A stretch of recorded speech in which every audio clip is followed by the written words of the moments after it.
வினோத வாய்ஸ் நேயர்களுக்கு வணக்கம். நான் உங்கள் கிருஷ்ணவேல். நம்ம ஏற்கனவே சொன்ன மாதிரி தான் அப்ளிகேஷன் கொடுக்கறதுக்கு உண்டான லாஸ்ட் டேட்டு நேற்றோடு முடிஞ்சிருச்சு. ஸோ இதுக்கு மேலே யாரும் புதிதாக விண்ணப்பங்கள்லாம் கொடுக்க முடியாது தேர்தலுக்கு. ஸோ ஆல்மோஸ்ட் இது வந்து 99% ஃபைனல் லிஸ்ட்டுன்னு நம்ம சொல்லலாம். மேபி 1-2 தொகுதிகளில் இன்னொரு 2-3 நாள் டைம் இருக்குது விண்ணப்பங்களை இது திரும்ப பெறுவதற்கு. 9ஆம் தேதி வரை டைம் கொடுத்துருக்குறாங்க. ஸோ நாம் இப்போவே ஸ்டார்ட் பண்ணிடலாம். இன்னிலேருந்தே ஸ்டார்ட் பண்ணிடலாம். நம்மளுடைய ஏற்கனவே நான் உங்களுக்கு சொன்ன சயின்டிஃபிக் பூர்வமான இது வந்து சர்வே கிடையாது, நல்லா புரிஞ்சுக்கிங்க. சர்வேன்றது வேறு, டோட்டலாக சர்வே கிடையாது, இது அனாலிசிஸ். நம்ம பல்வேறு ஃபேக்டர்ஸை உள்ளே சேர்த்து இந்த தொகுதிகளில் யாரெல்லாம் வெற்றி பெற வாய்ப்பு இருக்குது அப்படின்னு சொல்லி நம்ம பார்க்க போகிறோம்னு சொன்னோம். இன்றைக்கி நம்ம முதல் செட்டு ஒரு 20 தொகுதிகள் பார்ப்போம். எந்த தொகுதிகள் அப்படின்னு பார்த்திங்கன்னா சென்னையில் இருக்கக்கூடிய ஒரு 20 தொகுதிகளை எடுத்து நம்ம அலசி ஆராய்ந்து என்னென்னு பார்த்துடலாம்.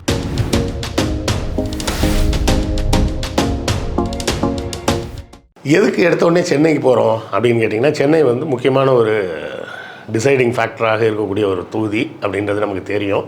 சென்னை ஃபுல்லாகவே அர்பன் தான். அதனால் இந்த தொகுதிகளில் இருக்கக்கூடியது அப்படியே மற்ற ஏரியாவில் ரிஃப்ளெக்ட் ஆகுமானா ஆகாது. அது இருந்தாலும் முதலில் தொடங்குவது தலைநகரத்திலேருந்து ஆரம்பிப்போம். சென்னையில் முதல் தொகுதியாக நான் எடுத்திருக்கிறது எதுனா திருவொற்றியூர் வட சென்னையை சார்ந்தது. அங்கே இப்போ சிட்டிங் எம்எல்ஏ டிஎம்கே தான். இங்கே போட்டின்னா நேரடியாக திமுக அதிமுக தான் போட்டி.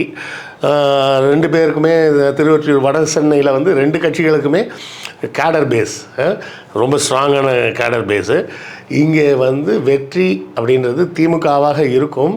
ஆனால் ரொம்ப கம்மியான வாக்கு வித்தியாசத்தில் வெல்வாங்க. ஸ்ட்ரைட்டாக அடித்து ஜெயிச்சிட்டாங்கன்ற மாதிரி இருக்காது.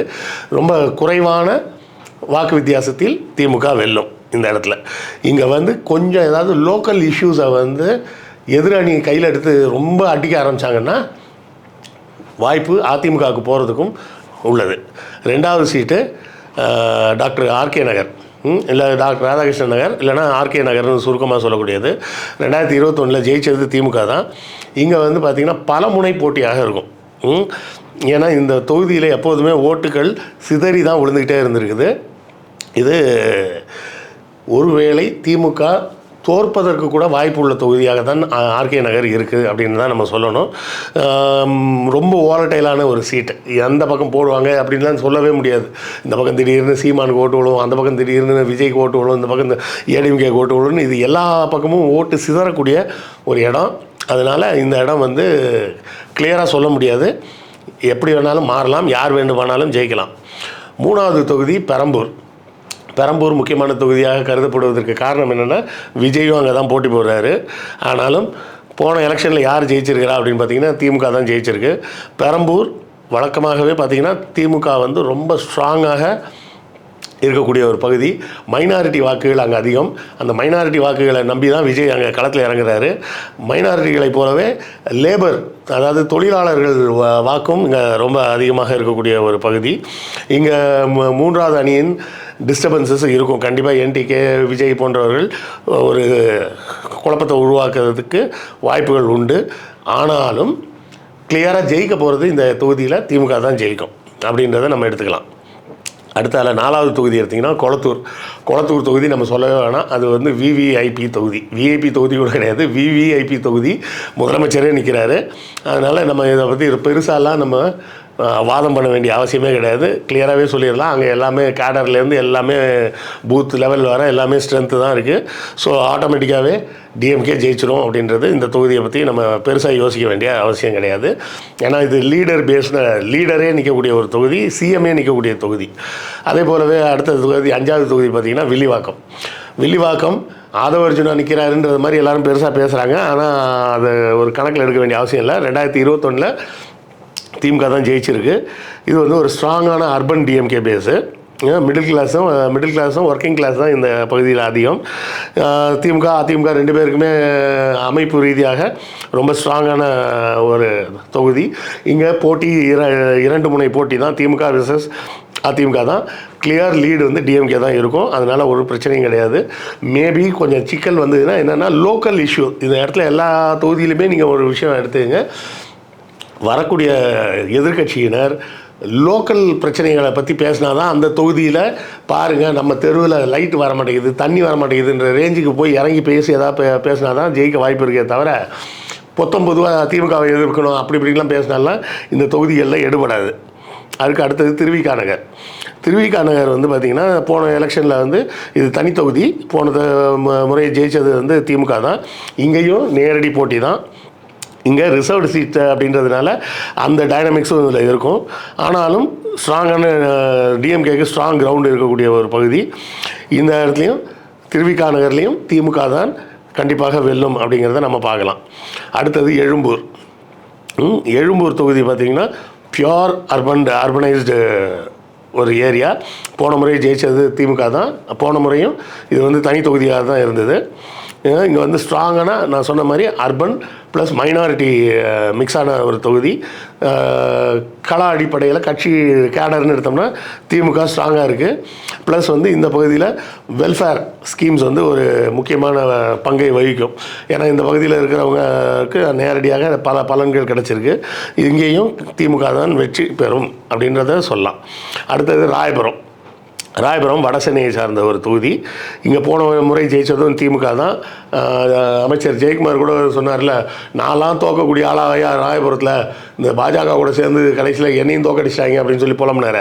அந்த தொகுதி இது நார்த் பெல்ட்டோட கோர் ஏரியா. இங்கே மீனவ சமுதாயம் அதிகமாக வசிக்கக்கூடிய ஒரு பகுதி. இந்த இடத்துலையும் இந்த நேரத்தில் மீனவ சமுதாயத்தை சேர்ந்தவர்களாக ஒருத்தருக்கு ராஜ்யசபா சீட்லாம் கொடுத்து திமுக அவர்களையும் அப்பீஸ் பண்ணி வச்சுருக்கிறாங்க. ஸோ ஸ்ட்ராங்கான ஒரு ஸ்ட்ரக்சர் இருக்கிறதுனால ராயபுரத்திலும் இந்த முறை திமுக தான் வெல்லும். அடுத்தால ஏன்னா இங்கே வந்து கொஞ்சம் கேடர் பேஸ் பண்ண ஒரு ஏரியா. அதுக்கு அடுத்த தொகுதி பார்த்திங்கன்னா ஹார்பர், துறைமுகம் தொகுதி. துறைமுகம் தொகுதி பல காலமாகவே திமுகவால் வெற்றி பெற்ற ஒரு தொகுதி. இப்போ பத்தாவுக்கு சேகர்பாபு வேறு நிற்கிறாரு. திமுக ஸ்ட்ராங்குன்றது மட்டும் இல்லை, திமுக தான் அவர் சேகர்பாபு தான் நின்று இருந்தார். இப்போவும் டைரக்ட் ஃபைட் தான் இருக்குது. இந்த டைரக்ட் ஃபைட்டில் இது வந்து சென்ட்ரல் சென்னையோடு வந்துடும். இதோடு சேர்க்கும்போது இதை தடுக்கக்கூடிய காரணிகள்ன்றதெல்லாம் ரொம்ப வீக்காக தான் இருக்குது. ஸ்ட்ராங்கான காரணிகள் எதுவும் கிடையாது. அதனால் கண்டிப்பாக இந்த தொகுதியும் திமுக தான் வெல்லும். அடுத்தால 10வது இடம் வந்து சேப்பாக்கா ட்ரிப்ளிகேனா 2 இடத்துல உதயநிதி நிற்கிறார் அப்படின்னு சொல்லி நம்ம தாவேக்கா தம்பிங்கெல்லாம் பேசிகிட்டு இருந்தாங்கல்ல, அந்த தொகுதி. இதுவும் ஒரு விவிஐபி தொகுதி. சென்ற முறையும் உதயநிதி தான் ஜெயித்தார். அது ஒரு விவிஐபி தொகுதின்றதுனால ஆட்டோமேட்டிக்காகவே அவர் தான் ஜெயிச்சிருவார். பெருசாலாம் நம்ம வந்து என்னென்ன ஃபேக்டர்ஸ் இருக்குன்னுலாம் பார்க்க வேண்டிய அவசியம் கிடையாது. கேடர் பேஸும் ரொம்ப ஸ்ட்ராங்கான பகுதி தான். ஸோ இங்கே சேப்பாக்கத்தில் உதயநிதி தான் ஜெயிப்பார். இதோட மொத்தம் நம்ம 10 சீட் பார்த்துருக்குறோம். 10 சீட்டில் 8 சீட்டில் திமுக கிளியராக ஜெயிக்கும். சரியா? ஒரு தொகுதியில் கொஞ்சம் வாக்கு வித்தியாசம், கொஞ்சம் கம்மியான வாக்கு வித்தியாசத்தில் ஜெயிப்பாங்க அப்படின்னு சொல்லியிருந்தோம், திருவொற்றியூர். அடுத்தால பார்த்திங்கன்னா தோற்று போவதற்கே கூட வாய்ப்பு இருக்கக்கூடிய தொகுதின்னு பார்த்தோம்னா இது ஆர்கே நகர். சரியா? 11வது 1000 லைட்ஸையும் இப்போ ஏற்கனவே இருக்கிறது நம்ம எழிலன், மருத்துவர் எழிலன் தான் இருக்கிறாரு. இதுவும் வந்து ஸ்ட்ரெயிட் ஃபைட்டு தான், ஏடிஎம்கே விசஸ் டிஎம்கே தான். இங்கே ரெண்டு கட்சிகளும் கிட்டத்தட்ட ஒரே அளவுக்கு தான் ஸ்ட்ரென்த்தில் இருக்கிறாங்க. ஆனாலும் கிளியரான லீடு வந்து டிஎம்கேக்கு தான் இருக்குது. அதுக்கு அடுத்தால பார்த்திங்கன்னா 12வது தொகுதி வந்து அண்ணா நகர். நம்ம வீடியோவில் அடிக்கடி நம்ம வந்து அப்புறம் நண்பர்களே புத்தகம் வாங்குன்ற போடுறதெல்லாம் வந்து நிறைய பேர் கேலி பண்ணுறாங்க. கேலி கிண்டல்லாம் பற்றி நம்ம கவலைப்பட வேண்டிய அவசியம் இல்லை. எத்தனையோ காமெடி பண்ணுறவங்க சேனல்லலாம் என்ன பண்ணுறாங்க, என்ன சப்போர்ட் பண்ணணும்னு நினச்சிங்கன்னா நீங்கள் பணம் அனுப்புங்கன்னு கேட்குறாங்க. நம்ம என்ன பணம் அனுப்புங்கன்னு கேட்குறோமா? சேனல் நடத்த பணம் தேவைப்படும். அப்படி தேவைப்படக்கூடிய பணத்தை நீங்கள் புத்தகம் வாங்கினால் உங்களுக்கு புத்தகங்கள் வாங்கிய அந்த புத்தகங்களாகிய அறிவாயுதம் உங்கள் கைக்கு கிடைக்கும். அதன் மூலமாக எங்களுக்கு கிடைக்கக்கூடிய பணத்தை வைத்து நாங்கள் இந்த சேனலை நடத்த முடியும் அப்படின்னு தான் நம்ம சொல்கிறோம். ஸோ புத்தகம் வாங்குங்க அப்படின்னு நான் கேட்பதில் நான் கூச்சப்படவில்லை. அதை பார்ப்பதற்கு நீங்களும் சலிப்படைய வேண்டிய அவசியம் இல்லை. புத்தகம் வாங்க முடியாதவர்கள் லைக் போட்டாலும் சப்போர்ட்டு தான், ஷேர் பண்ணாலும் சப்போர்ட்டு தான், சப்ஸ்கிரைப் பண்ணாலும் சப்போர்ட்டு தான், ஏன் கமெண்ட் போட்டிங்கன்னா கூட சப்போர்ட்டு தான். ஸோ ஏதாவது ஒரு வகையில் உங்கள் ஆதரவை நம்ம சேனலுக்கு கொடுத்துக்கிட்டே இருங்க. ஸோ இப்போ அண்ணா நகர் பார்த்திங்கன்னா அண்ணா நகரும் ஃபுல்லாக அர்பனைஸ்டு ஒரு தொகுதி தான். ஃபுல்லாகவே நடுத்தரம் உயர்மட்ட மக்கள் தான் வசிக்கக்கூடிய பகுதி. போன எலெக்ஷன்லேயும் திமுக தான் ஜெயிச்சது. இந்த முறை எப்படி இருக்கும்னு பார்த்தோன்னா இங்கேயும் டைரக்ட் ஃபைட்டு தான். லீடு வந்து டிஎம்கே தான் கிளியர் லீடாக இருக்கும். இங்கே டாஸ்அப் ஆகிறதுக்கெல்லாம் வாய்ப்பு இல்லை. ஒருவேளை யாராவது ஒரு ஸ்டார் கேண்டிடேட் மாதிரி எதிர்த்தரப்பில் இருந்து நிப்பாட்டினாங்கன்னா வாய்ப்பு இருக்குது. இல்லாத வரை அந்த பிரச்சனை கிடையாது. ஸோ இதுவரை 12 தொகுதிகள் பார்த்துருக்கோம். அதில் திமுக கிளியராக ஜெயிக்கக்கூடியது 9 தொகுதிகள், குறைந்த வாக்கு வித்தியாசத்தில் ஜெயிக்கக்கூடியது 2 தொகுதிகள், கவுத்து போடுறதுக்கு கூட வாய்ப்பு இருக்கிறது ஒரு தொகுதின்னு சொன்னோம். விருகம்பாக்கம் பார்த்திங்கன்னா போன முறை ஜெயித்தது திமுக தான். இங்கேயும் நேரடி போட்டி அதிமுக திமுக போட்டி தான். இங்கே வந்து ஏடிஎம்கேக்கு கொஞ்சம் சப்போர்ட் அதிகம் இருக்கக்கூடிய பாக்கெட்ஸ் இருக்கக்கூடிய ஏரியா. ஆனாலும் அப்படி இருந்தாலுமே திமுக தான் ஜெயிக்கும் அப்படின்ற வாய்ப்பு இருக்குது. Middle class upper middle class மக்களுக்கு தேவையான விஷயங்கள் கிடைக்கல அப்படின்ற மாதிரியான ஒரு கோணத்தில் எதிர்க்கட்சி பிரச்சாரத்தை மேற்கொண்டால் ஓரளவுக்கு எதிர்ப்பு வாக்குகளை வாங்க முடியும், ஆனால் ஜெயிக்க முடியாது. அப்படி தான் இந்த தொகுதி இருக்குது. அடுத்தால பார்த்திங்கன்னா 14 சைதாப்பேட்டை ஏற்கனவே திமுக தான் ஜெயித்தது. அது மட்டும் இல்லை, நமக்கே தெரியும் சைதாப்பேட்டையும் மாசுவையும் பிரிக்கவே முடியாது. டைரக்ட் ஃபைட்டாக இருந்தாலுமே மாசு வந்து ஆட்டோமேட்டிக்காகவே ஜெயிச்சிருவார். ஏன்னா சைதாப்பேட்டை இப்போ காலங்காலமாகவே திமுகவின் ஒரு ஸ்ட்ராங் ஹோல்டு. அதனால் கண்டிப்பாக கிளியர் லீடு திமுகவுக்கு தான் இங்கேயும். அடுத்தால 14வது சீட்டு பார்த்திங்கன்னா டி நகர் 100% அர்பன் ஓட்டர்ஸ் ப்ளஸ் வந்து எல்லாருமே அப்பர் மிடில் கிளாஸ் அந்த மாதிரி மக்கள் இருக்கக்கூடிய ஒரு பகுதி. நேரடி போட்டி திமுக அதிமுக தான் நேரடி போட்டி. இந்த இடத்துல வெல்ஃபேர் ஸ்கீம் வந்து அதிகமாக போய் சேர்ந்துருக்காது. ஏன்னா எல்லாருமே அர்பன் கிளாஸு மேலே இருக்கிறவங்க யாரும் விடியல் பயணத்துலலாம் போயிருக்க மாட்டாங்க. உரிமை தொகையெல்லாம் வாங்குறவங்கலாம் அங்கே இருக்க மாட்டாங்க. இருந்தாலும் ரொம்ப கம்மியாக தான் இருப்பாங்க. அப்போ அந்த இடத்துல இந்த வெல்ஃபேர் ஸ்கீம் நலத்திட்டங்கள்லாம் வந்து தீநகர் போன்ற தொகுதியில் வேலை செய்யாது. மற்றபடி அவங்களுக்கு வந்து ஆன்டி இன்கம்பன்சி இல்லாமல் இருக்கணும், க்ரெடிபிலிட்டி இருக்கணும். நிற்கக்கூடிய வேட்பாளர் மீது க்ரெடிபிலிட்டி இருந்தாலே போதும். ஆனாலும் வெற்றி பெறுவதற்கு திமுகவுக்கு தான் வாய்ப்பு அதிகம். 15வது இடம் முடிஞ்சோம். 16 வந்து மயிலாப்பூர் உங்களுக்கு தெரியும். அது முழுக்க பார்ப்பனிய ஆதிக்கம் நிறைந்த ஒரு தொகுதி. இந்த தொகுதியில் இவங்க தமிழிசை வேறு நிற்கிறாங்க. தமிழிசை நின்னாலும் போட்டி வந்து திமுக விசஸ் தமிழிசையாக தான் நிற்கும். இதுவும் பார்த்திங்கன்னா ஒரு மாதிரி கொஞ்சம் திமுகவுக்கு வாக்கு அளிப்பது கம்மியாக இருக்கக்கூடிய ஒரு தொகுதி. அப்படி வச்சு பார்க்கும்போது கூட என்ன தெரியுது அப்படின்னா, ரொம்ப திமுக வெல்ல வாய்ப்பு இருந்தாலும் வாக்கு வித்தியாசம்ன்றது பெரிய அளவுலலாம் பெரிய ஸ்வீப்பிங் விக்ட்ரியாலாம் இருக்காது. ரொம்ப மினிமல் மார்ஜினில் தான் திமுக ஜெயிக்க வாய்ப்பு இருக்குது. ஆனாலும் திமுக வெல்வதற்கு வாய்ப்பு இருக்குது. மற்றபடி ஓவராலாக மற்ற விஷயங்களை வச்சு பார்க்கும்போது ஒரு ஆன்டி இன்கம்பன்சி இல்லை, ப்ரோ இன்கம்பன்சிலாம் இருக்குது. அப்படின்றப்ப சரி நல்லா தானே போயிட்டுருக்கு, அது அப்படியே போட்டுமே அப்படின்ற ஒரு எண்ணம் வேணால் வர வாய்ப்பு இருக்கே தவிர, இருந்தாலும் திமுகவுக்கு எதிரான வாக்குகள் இங்கே நிறைய விழும். அதில் மாற்று கிடையாது. 17 வேளச்சேரியில் போன முறை ஜெயித்தது டிஎம்கே. இது வந்து வேகமாக வளர்ந்து கொண்டு இருக்கக்கூடிய ஒரு urban area plus IT belt, இதெல்லாமே நமக்கு தெரியும். இங்கே மைக்ரேஷன் இம்பேக்ட் இருக்கும். அதாவது வெளியே இருந்து இங்கே வந்து வெளியூர்லேருந்து இங்கே ஷிஃப்ட் ஆகி இங்கேயே ஓட்டு போடக்கூடியவர்கள் அதிகமாக இருப்பார்கள். அவர்களுக்கு பெருசாக சென்னையோட ஒரு பெரிய ஒட்டுதல்லாம் இருக்காது. அப்போ அந்த பகுதியில் என்ன நடக்கும் அப்படிங்கிறத உறுதியாக சொல்ல முடியாது. ஏன்னா இதுவும் கிட்டத்தட்ட மயிலாப்பூரை போலவே ஒரு தோற்றத்தை கொண்ட ஒரு அமைப்பை கொண்ட மக்கள் வாழக்கூடிய ஒரு பகுதி. அதாவது ஒரு பகுதியில் அங்கேயே இப்போ ராயபுரம் மாதிரி தொகுதினா அது வந்து அவங்களுக்கு அந்த மக்களுக்கு வந்து இதை தங்களுடைய சொந்த ஊராக ஃபீல் பண்ணுவாங்க. வேளச்சேரியை பொறுத்தவரை அவங்க வந்து அங்கே இருக்கக்கூடியவர்கள் பெரும்பான்மையானவர்கள் தங்களுடைய சொந்த ஊராக அவங்களுக்கு ஃபீல் ஆகாது. சனி ஞாயிறானோன்னு ஊருக்கு போகணும் அப்படின்ற மூடில் தான் இருக்கக்கூடியவர்கள் தான் அதிகமாக இருப்பாங்க. இங்கேயும் திமுக வெற்றி பெற்றால் குறைந்த வாக்கு வித்தியாசத்தில் தான் வெற்றி பெற வாய்ப்பு உண்டு, இல்லைன்னா சொல்ல முடியாது. அடுத்தால சோழிங்கநல்லூரும் கிட்டத்தட்ட வேளச்சேரி போன்றது தான். போன முறையும் திமுக தான் ஜெயிச்சிருக்கு. இதுவும் ஐடி காரிடர் தான். வேகமாக நகர்ப்புற மயமாகக்கூடிய ஒரு பகுதி. இங்கே இருக்கக்கூடிய ஓட்டர்ஸோட பிஹேவியரும் ஒரு மாதிரி ஃப்ளூயிடாக தான் இருக்கும். இவங்க இப்படி தான் ஓட்டு போடுவாங்க, ஸ்ட்ராங் டிஎம்கே ஸ்ட்ராங் ஏடிஎம்கே அப்படின்னு சொல்ல முடியாது. இது ஒரு மாதிரி ஒரு பேலன்ஸ்டு காம்படிஷனாக தான் இருக்கும். இங்கேயும் திமுக வெற்றி பெற்றால் குறைந்த வாக்கு வித்தியாசத்தில் வெற்றி பெறக்கூடிய ஒரு தொகுதியாக இருக்கும். திமுககாரர்கள் இதையெல்லாம் மனசில் வச்சுக்கிட்டு அந்த பகுதிகளில் கொஞ்சம் நிறைய வேலை செய்யணும். என்னடா திமுக ஓட்டு வராதுன்னு இவர் சொல்லிட்டு இருக்காரு அப்படின்னு என் மேலே பாயக்கூடாது. நான் கருப்பு சட்டக்காரனாக இருந்தாலும் என்னுடைய அனாலிசிஸ் கேம் தியரி படி பல ஃபேக்டர்ஸை வச்சு பார்க்கும்போது இப்படி தான் இருக்க முடியும் அப்படின்றது தான் இதில் வரக்கூடிய ரிசல்ட்டு. இது ஒரு எக்ஸல் ஷீட்டு. ஒவ்வொரு கேட்டகரிக்கும் ஒரு மார்க் போட்டால் என்ன ஆன்சர் வருதோ அந்த ஆன்சரை தான் நான் சொல்லிகிட்டு இருக்கிறேன்.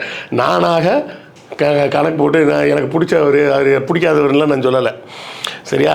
இதுக்கு அடுத்தால பார்த்திங்கன்னா ஆலந்தூரும் பார்த்திங்கன்னா நேரடி போட்டியாக தான் இருக்கும். இது ஒரு மாதிரி mixed urban and suburban area. இங்கே வெல்ஃபேர் ஸ்கீம் ஓரளவுக்கு பயன்பட்டிருக்கும். சரியா?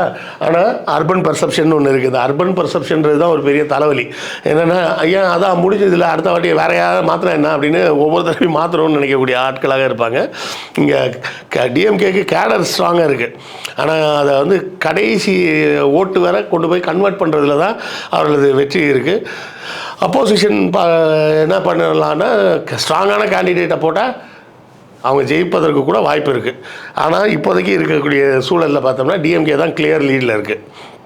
அடுத்தால 19வது சீட்டு முடிச்சிட்டோம். கடைசி சீட்டு பல்லாவரம் வந்து பார்த்தோம்னா போன முறை வென்றது திமுக தான்.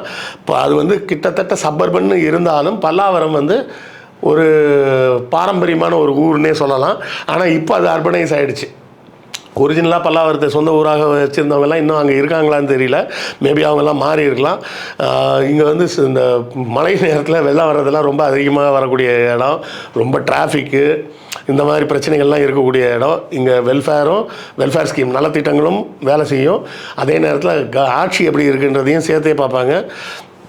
இங்கே ஏடிஎம்கேக்கு நல்ல விசிபிளான ஒரு பேஸ் இருக்குது பெரம்பூரில். சரியா? நாம் பெரம்பூரை வந்து ஏடிஎம்கேல குறைச்சி மதிப்பிடக்கூடாது.